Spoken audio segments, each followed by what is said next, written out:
देखिए बच्चों, आज हम आप लोगों को कक्षा 12 का एक महत्वपूर्ण क्वेश्चन पढ़ाएंगे। परागण पॉलिनेशन।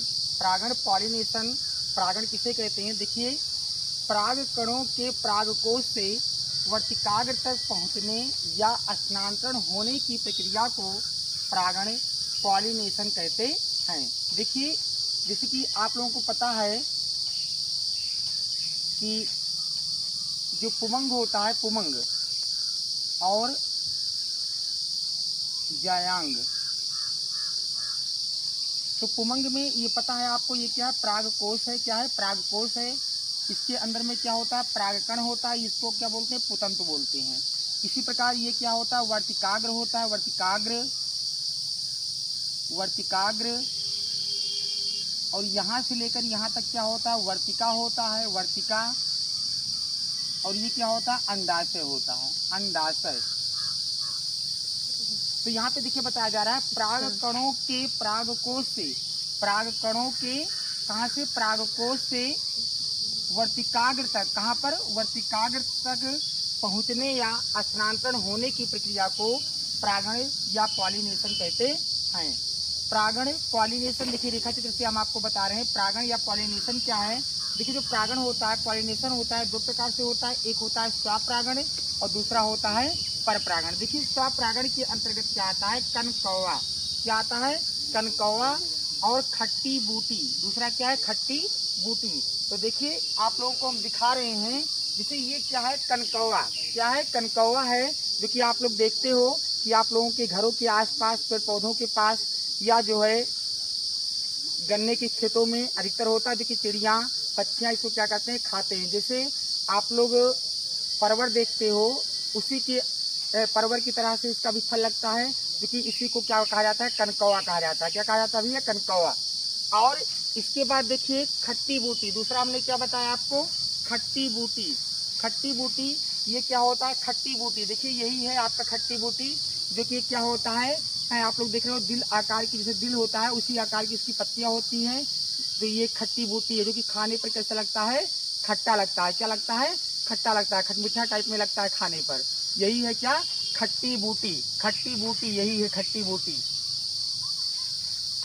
तो देखिए, पर परागण जो होता है, पर परागण दो माध्यमों के द्वारा किया जाता है। एक होता है जैविक माध्यम द्वारा, दूसरा होता है अजैविक माध्यम द्वारा, और दूसरा होता है जैविक माध्यम द्वारा। देखिए, जो अजैविक माध्यम द्वारा होता है, अजैविक माध्यम द्वारा परागण दो प्रकार का होता है। एक होता है वायु परागण और दूसरा होता है जल परागण। अब देखिए, वायु परागण क्या है? जो वायु द्वारा होता है उसे क्या कहते हैं?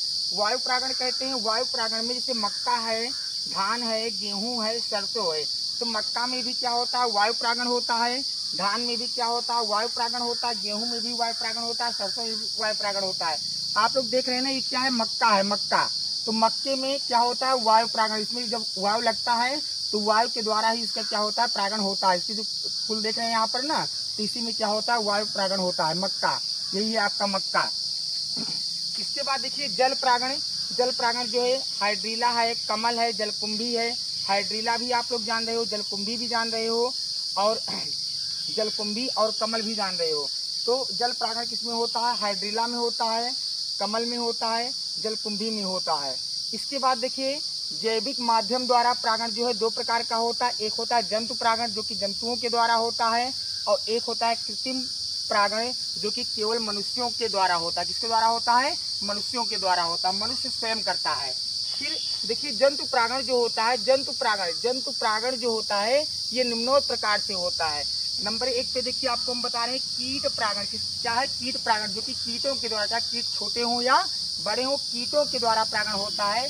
जैसे मटर है, अंजीर है। मटर आप लोग देखते हो, जब मटर का सीजन होता है तो मटर की जो फली होती है, तो उस फली को क्या करते हैं? जब फली में जब कीट लग जाते हैं तो आप लोग देखते हो उसमें एक ही दो मटर के दाने आता है। फली तो बड़ी होती है, फली की आकार क्या होती है?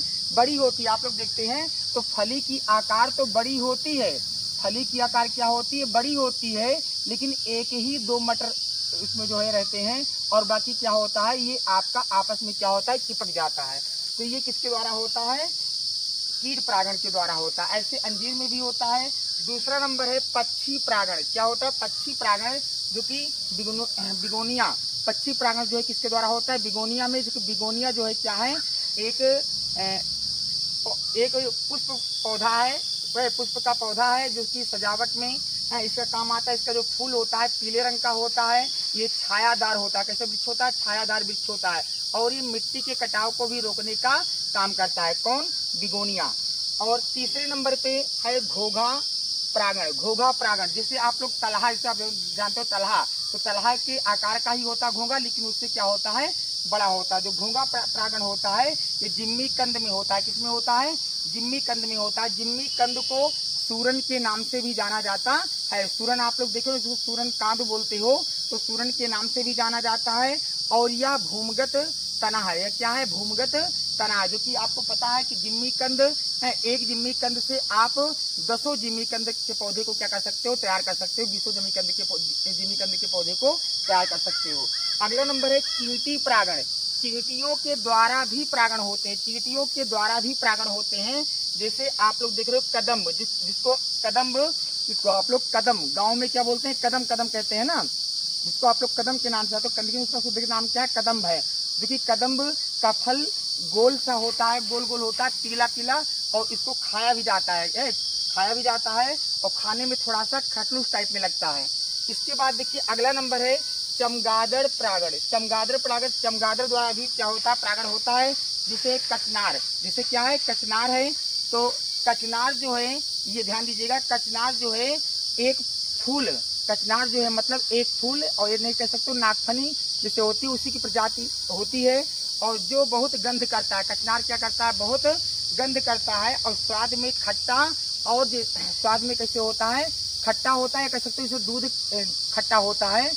अगर आपका दूध जब फट जाता है तो कैसे लगता है? खट्टा लगता है, और सड़े मांस की तरह होता है। ठीक। इसके बाद अगला आपका है गिलहरी परागण। गिलहरी परागण, गिलहरी परागण में देखिए आपको शाहतूत, जैसे क्या है? शाहतूत आप लोग देख रहे हो, ये क्या है? शाहतूत है। शाहतूत देखिए, इसमें शाहतूत तो फल लगा नहीं है, लेकिन ये शाहतूत का ही पौधा है, ध्यान दीजिएगा। तो शाहतूत में क्या होता है? गिलहरी परागण। फिर शाहतूत में भी होता है, केले में भी होता है, इसमें सब में क्या होता है? गिलहरी परागण होता है। इसके बाद अगला नंबर है हाथी परागण। देखिए हाथी परागण आपको पता है बड़ा जानवर भी है हाथी। हाथी परागण के अंतर्गत आता है रेफ्लिसिया। रेफ्लिसिया, रेफ्लिसिया जो है यह मलेशिया में पाया जाता है। कहाँ पाया जाता है? मलेशिया में। बच्चों ध्यान दीजिएगा, रेफ्लिसिया जो है मलेशिया में पाया जाता है, और यह परजीवी पौधा होता है। कैसा पौधा होता है? परजीवी। यह परजीवी पौधा होता है। इसका व्यास लगभग 1 मीटर होता है। जो रेफ्लिसिया होता है इसका व्यास लगभग कितना होता है? 1 मीटर होता है, और भार में लगभग 10 किलोग्राम होता है। भार में लगभग कितना होता है? 10 किलोग्राम होता है।